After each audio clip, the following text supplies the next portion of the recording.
Hey folks, just doing my yoga practice this morning and listened to Karen O'Brien's talks on the Yoga Sutra. She's an excellent scholar, and what she's doing is she's weaving together the kind of deep understanding behind the text and the streams of awareness which contributed to that text from the Vedic period and from the what we call the classical period, where we had the what are called the Puranas, Itihasa Puranas, the stories of the kind of great gods, and some elements of yoga in that, like the Bhagavad Gita and the Moksha Dharma.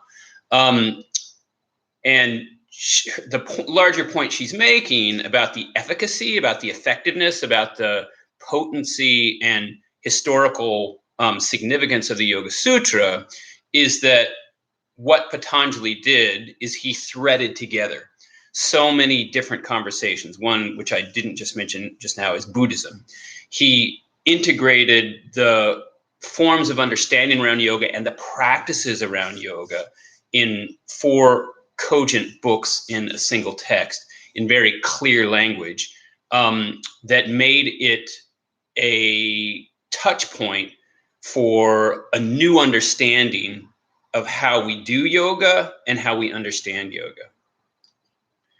So the reason I'm mentioning this is that part of the reason that I'm running the yoga Facebook group, Mastering Yoga's Wisdom, and part of the reason I've done the work I've done since 2004 to teach yoga, history, and philosophy, is to give teachers this gift, to give them this integration, this sense of connection to the deeper tradition, which allows them to pull all of that information into the present day and to make more cogent forms of teaching and practice.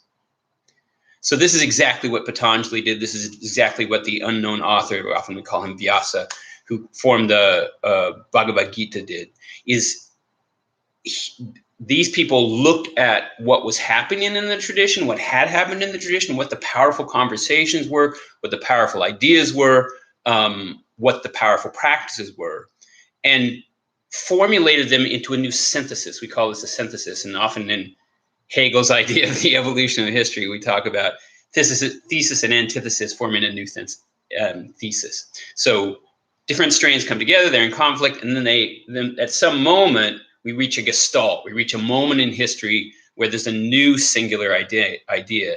And each one of us in our practice is doing that kind of work all the time, whether we know it or not. We're pulling from all of our diverse influences, all of our teachers, all of our conversations with other yogis, all of the readings in our text, and we're putting that into our practice, we're putting that into our teaching, and we're synthesizing it through our own individual voice and vision. Yeah, our own understanding of reality comes through, but it comes from all these pieces that are threading through us. So the reason I mentioned this work of studying the deep tradition is that the reason we do that is that it gives us more language. Yeah, it gives us more things to synthesize. It makes our conversation richer. And when we do that, it makes us more potent. It makes us more listened to. It makes us more confident. It makes our students resonate with what we say, because even though our students haven't studied the text, those conversations are threading through the whole yoga world all the time. Yeah. Just like in the Western tradition, biblical conversations were threading through the culture, even though we whether we knew it or not, and scientific conversations. Everything that's been a powerful node, a powerful voice in the tradition, in literature, in religion, in science, is in the morphic field, it's in the akasha, it's in the cultural conversation. And so when we hear that language, we resonate with it, we respond to it, even if we're responding unconsciously. So when you study the tradition, you become something of a master of that. Yeah. Those conversations come through you and they resonate more with your students, and then they respond with greater aliveness. They're getting a juicier meal. They're getting a richer meal. Yeah. And you feel this as you language it forth, and you have more confidence with what you offer and what you offer. Yeah. So that is partly why I teach the deeper yoga tradition. That's partly why I want teachers to learn it. I want them to have these tools in their toolkit. I want to have these conversations in their mind so that they resonate more deeply with their students. The students respond more greatly. Other members of their peers notice your authority and invite you into the venues that you want to work on.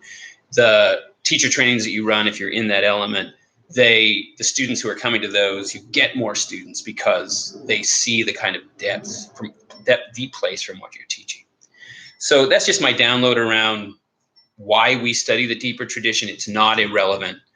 It's not like everything that's happening in the modern day is the only thing that's happening, even though this is incredibly vital. But we have an opportunity to draw from this deep well of understanding that comes from the tradition and allow that to come through us and to teach from a deeper place. Namaste. That's my lesson for today. And I'll get back to my yoga practice. Be well.